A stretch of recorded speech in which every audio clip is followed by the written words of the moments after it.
I cannot count how many times I have heard the phrase, "I tried that," referring to crack, a couple of times but I didn't like it, or, "I tried crack and I didn't feel a thing." These so-called, experienced users think they know everything a crack addict experiences by simply using the drug a few times. The first time I tried crack I didn't feel anything.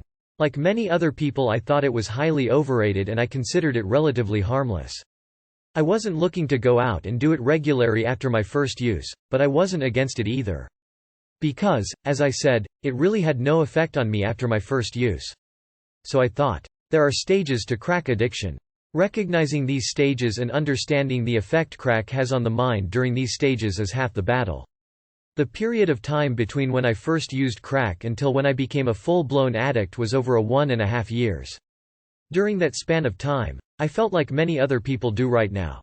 I had tried crack but it didn't do anything to me and I still didn't know what all the fuss was about. During that time, I had no desire to use the drug. But on the other hand, I also had no reason not to do it. My defenses had been lowered towards crack after I felt nothing after the first time I used.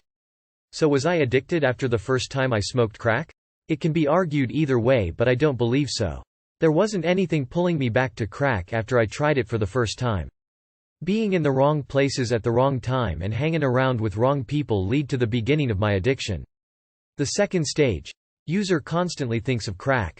Euphoria races through the mind at the slightest hint of the drug, followed by intense and constant urges which lead to more binges and more depression and inevitably a deeper addiction. I could go on for days talking about crack. My goal is to help others who are suffering from crack cocaine addiction. Feedback is greatly appreciated. Please feel free to email me at business_3@yahoo.com.